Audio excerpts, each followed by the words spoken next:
Hello and welcome back to REV Endurance Sports and another episode in Letters to REV. I received an email over the weekend about a gentleman who has gotten kind of, I think, into a funk where he is quitting. And these are long events anyway, so we do have to give the gentleman some props. He quit like 530 kilometers into a 600K, and then he quit 175 kilometers into a 400K. So the 400K is about 250 miles, and the 600K is about 375 miles. So, he's getting down the road, but at some point, he is throwing in the towel. Now, yesterday, I shot a video about this, and it was a little bit longer, and I thought I might lose viewership throughout because, some people they just want a quick answer. And the fact is, there is no quick answer to the funk he is going through.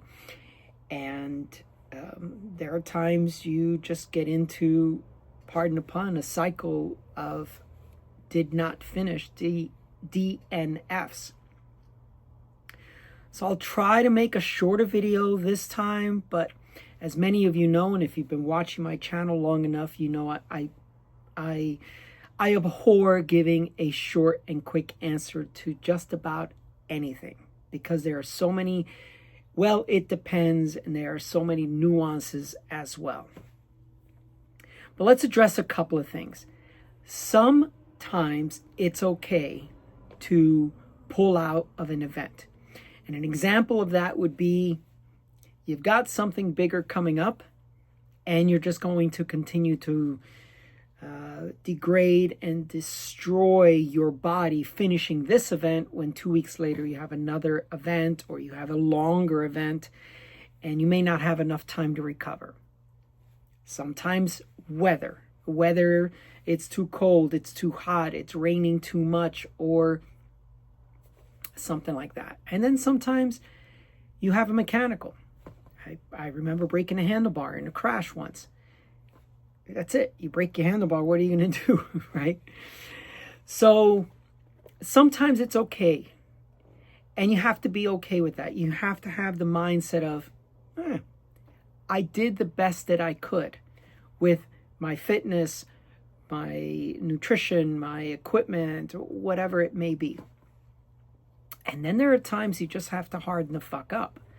And you have to finish the event, because that is what makes you an ultra cyclist.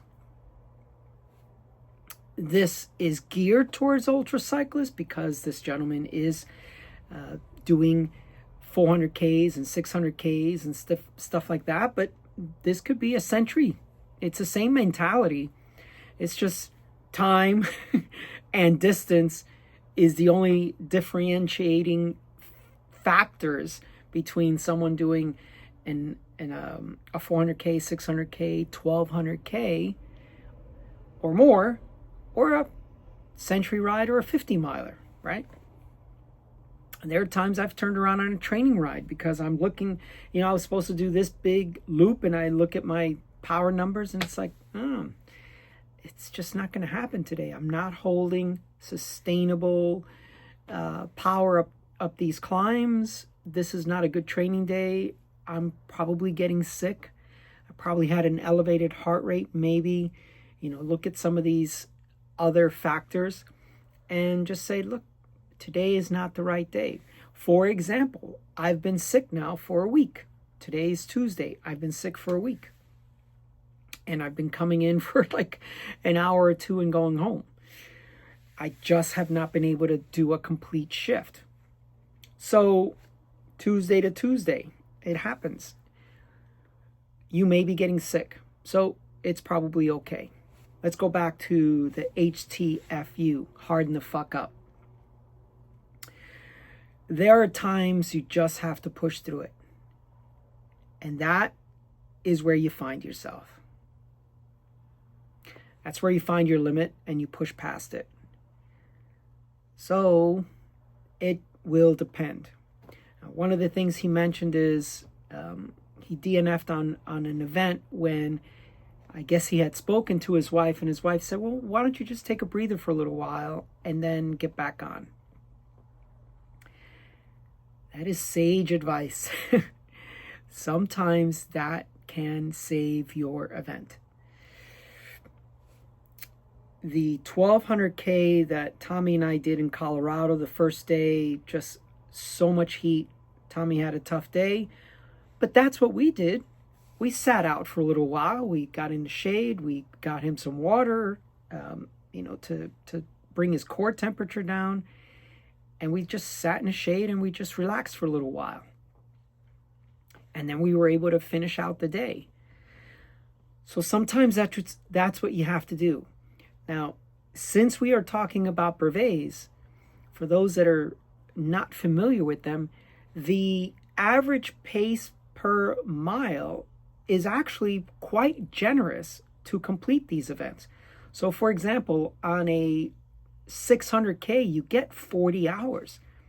That is a lot of time. So if you're efficient through all your stops, early part of the day, maybe the first couple of 100K, maybe the first 300K, then you've got this huge cushion to complete the last 300K.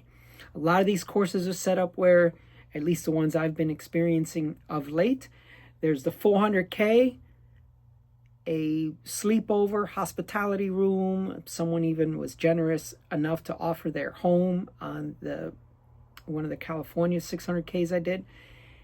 And you take a few hours off the bike and then you get back on and finish the last 200. So when your wife suggested that you take a breather, obviously you have to look at the time that you have left to complete the event.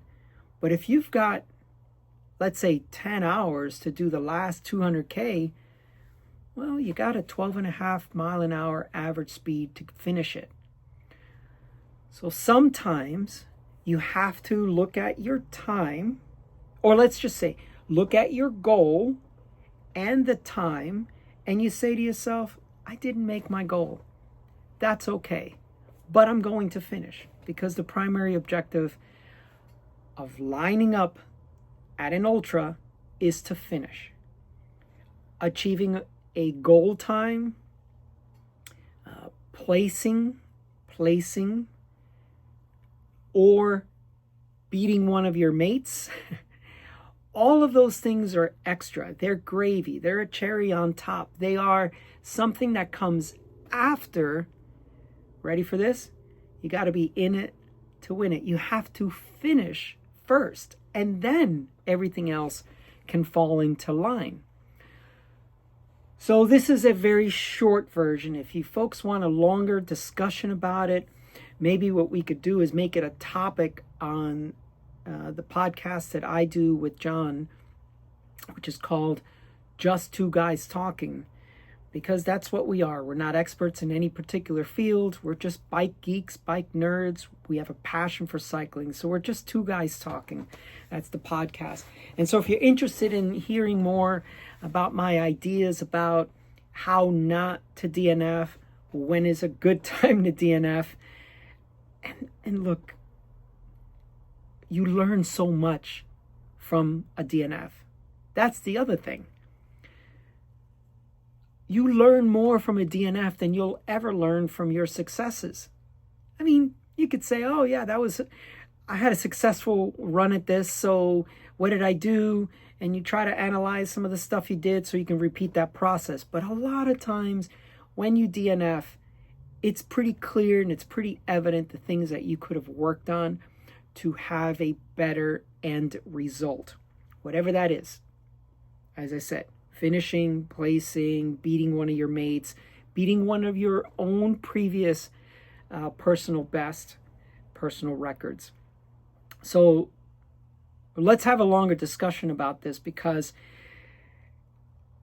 one of the other comments this gentleman made is, I know that long distance cycling is and let's put long distance, parentheses, any type of thing, swimming, running, canoeing, long distance, fill in the blank, is a mental game. Yes, it is. It's extremely important to have a very, very, very tough mental capacity.